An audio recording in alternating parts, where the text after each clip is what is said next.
বীজগাণিতিক রাশির মধ্যে সাদৃশ্য আর অসাদৃশ্য রাশি কিরকম? দেখো, আমরা বীজগাণিতিক রাশির যোগ বিয়োগ করতে গেলে আমাদের প্রয়োজন হয় কি সাদৃশ্য রাশি অসাদৃশ্য রাশি।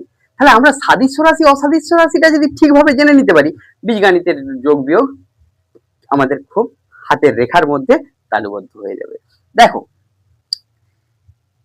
যদি এক্স আছে, মনে করো 5 আছে, এখানে 5y আছে, তোমরা লক্ষ্য করবে বীজগাণিতিক যে পদটা আছে সেই দুটো কি একই হচ্ছে?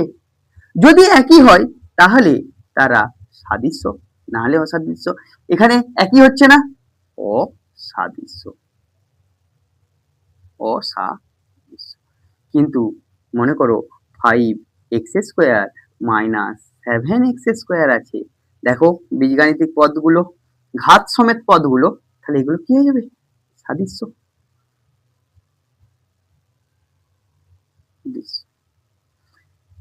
একই রকম ভাবে যদি 5xy 7xy 7 - 7yx, সবগুলোই কি হবে?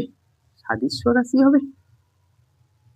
কিন্তু যদি বীজগাণিতিক পদগুলোর মধ্যে আলাদা থাকে কিছু, তাহলে সেগুলোকে কি বলবো? অসাদৃশ্য রাশি।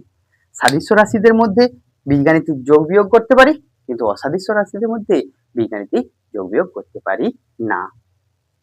Thank you. Subscribe my YouTube channel.